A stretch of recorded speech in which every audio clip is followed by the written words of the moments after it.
நான் இந்த பல்கலைக்கழகத்திலே படித்து பட்டம் பெற்றவன். ஆகவே கிழக்கு பல்கலைக்கழகம், இலங்கை கிழக்கு பல்கலைக்கழகம்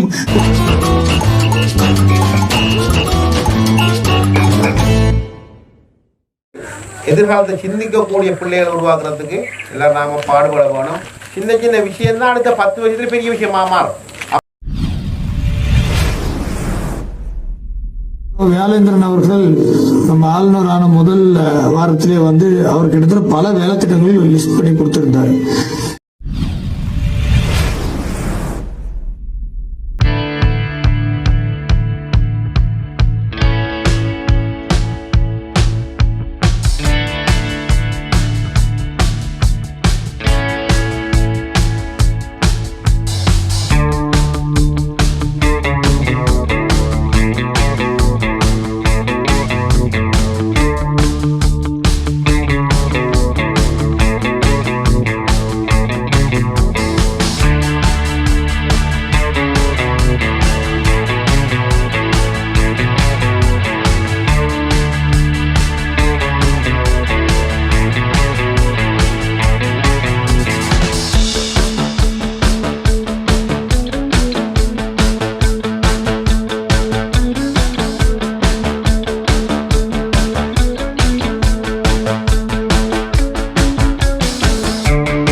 விவசாயத்தோட நீங்கள் இருக்கிற ஆக்கள் நவீனமயம் பண்ணி யோசிக்க கூடாது.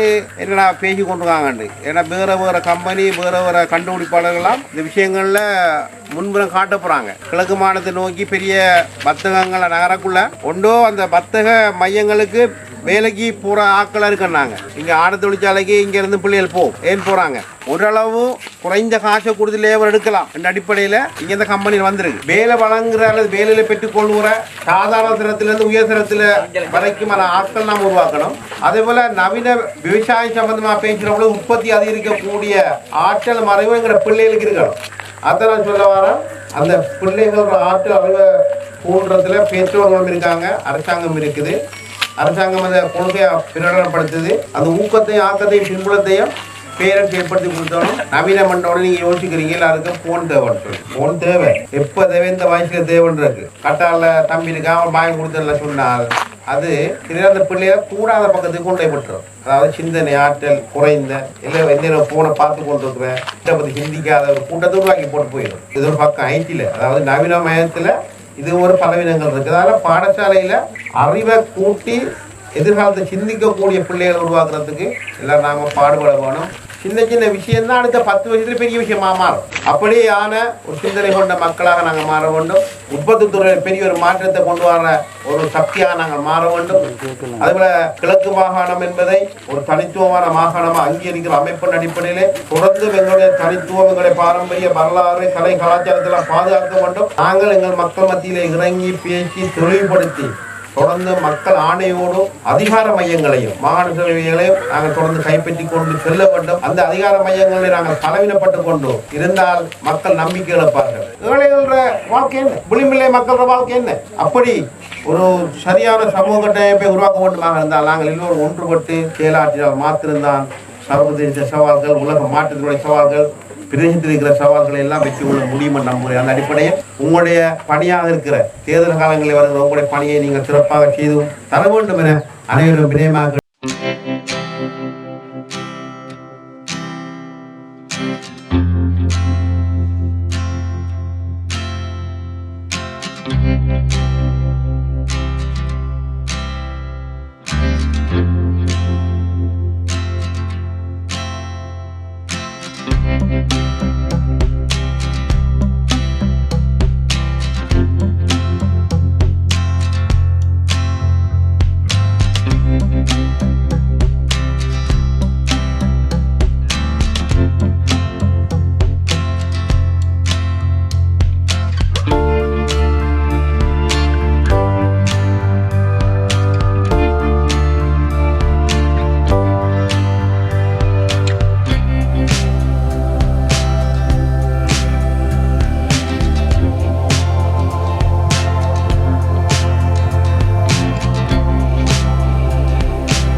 ஒரு மிகப்பெரிய தியாகத்தை இந்த பகுதி மக்கள் செய்தார்கள். இன்றைய நிகழ்வில் அவர்கள் பெருமளவாக